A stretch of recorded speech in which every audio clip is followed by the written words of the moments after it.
Hey Leute, ich habe jetzt den TV mal aufgeschraubt, den Schwarz-Weiß TV mit Uhr und Radio. Und mir geht, dass es sehr verstaubt ist. Er riecht auch sehr, wenn er warm wird.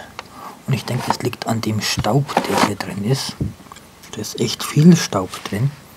Also werde ich den Staub mal ein bisschen säubern und mal ein bisschen aussaugen. Da die Kabel, die gehen zum Trafo, die sind da aber angesteckt. Das blaue oben, das weiße, die zwei weißen unten, genau, die kann man ausstecken. Blau, ich hoffe, die weißen macht nichts aus, wo die angeschlossen sind. Ups, ziehen und da auch dran ziehen. Blau, weiß und nochmal weiß. Okay, das sind die drei Klemmen. Weiß, weiß und oben blau. Und das hier ist für das Batteriefach, für die 9-Volt-Batterie das. Ah, jetzt geht's raus. Jetzt hängt da noch der Lautsprecher dran, den auch abstecken. Dann würde ich sagen, werde ich den mal ein bisschen sauber machen. Weil wenn der warm wird, dann stinkt der echt sehr. So, jetzt habe ich ihn einigermaßen sauber. Also da kann man erkennen, Bildröhre, dass da nur ein System drin ist. Also nur eine. Das heißt, es ist ein Schwarz-Weiß-Fernseher. Auch vorne sieht man es, denke ich. Da ist keine, ja, das sind keine drei Farben, sondern es ist nur schwarz-weiß. Nur ein schwarz-weiß-TV. Der Transistor hier, der ist die Endstufe für die Bildröhre, dass die Helligkeitsinformationen hier übertragen werden. Dann der Zeilentrafo, dann der Transistor, der den Zeilentrafo ansteuert. Gesteuert wird das Ganze hier von so einem Haupt-IC. Dann hier haben wir den Tuner, der aus dem von der Antenne empfangenen Signal die quasi das mit einer anderen Frequenz mischen tut, mit einer einstellbaren Frequenz und dadurch dann die Zwischenfrequenz macht. Dann haben wir hier die Zwischenfrequenzfilter. Hier das eine, da steht drauf, warte, schau mal. Also das sind 5,5 MHz, das ist Ton ZF. Hier ist nochmal 5,5 MHz, ist auch Ton ZF. Dann irgendwo müsste noch so ein 39 MHz Filter oder so sein. Könnte auch sein, dass es der ist. Der müsste auch irgendwo nach dem Tuner sein. Hier das IC. Der steuert quasi den ganzen TV, also den TV komplett. Ja, und nach dem ZF-Verstärken geht es über das IC, wird aufgespalten in Vertikalsignal, Horizontalsignal, kommt auf jeden Fall von hier. Und die Vertikalendstufe muss auch irgendwo sein. Es kann auch sein, dass die Vertikalendstufe in dem IC integriert ist. Was fast so ausschaut, wie wenn die Vertikalstufe im IC ist. Und horizontal, das ist der Transistor hier, der den Zeilentrafo ansteuert und auch die horizontale Ablenkung und auch die Hochspannung macht. Da kann man erkennen, dass hier noch sehr viel Dreck ist, sehr viel Dreck drin ist. Und der Dreck, der stinkt auch dementsprechend, wenn er warm wird.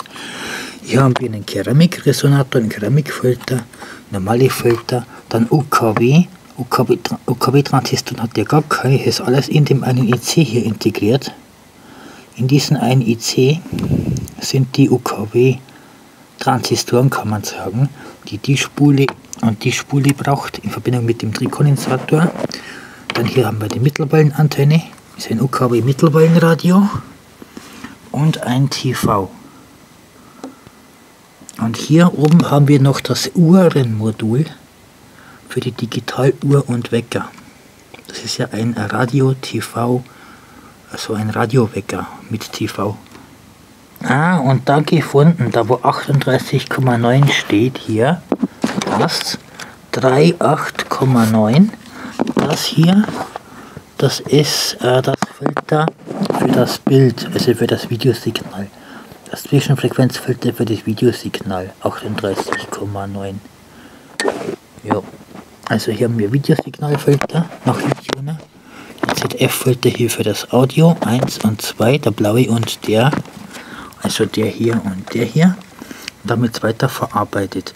Auch die Vertikalstufe an die horizontale Stufe wird synchronisiert und das Bildsignal, das kommt dann auf die Bildröhrenplatine und auf die Bildröhre.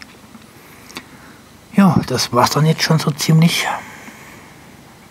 TV dann mal wieder zusammenstecken. Ach ja, hier der Trafo. Der ist wirklich eher groß, aber der wird auch ziemlich warm, habe ich gemerkt. Also der ganze TV wird ziemlich warm und der Trafo besonders. Ich hoffe, dass es nicht der Trafo ist, der so sehr gestunken hat, wo ich den über eine Stunde anhatte. Hoffe sehr, dass es nicht ist. Gut, die hat noch eine Sicherung hier mit 52 mA, 52 Volt primärseitig. Wenn der Trafo zusammenbrennt, wird, denke ich, die Sicherung fliegen. Aber wäre schade um den Trafo. Ja, ansonsten denke ich, schönes Teil, schönes altes Teil. Dann hier Abbilddrin noch ein Aufkleber X-Ray, also Röntgenstrahlung. Entspricht der Röhrenverordnung von 8.1.1987. Okay, aber dass bei einem Schwarz-Weiß-Fernseher Röntgenstrahlung entsteht, eher ganz wenig bis gar nichts, weil die Beschleunigungsspannung nicht so hoch ist bei dem Zellentrafo.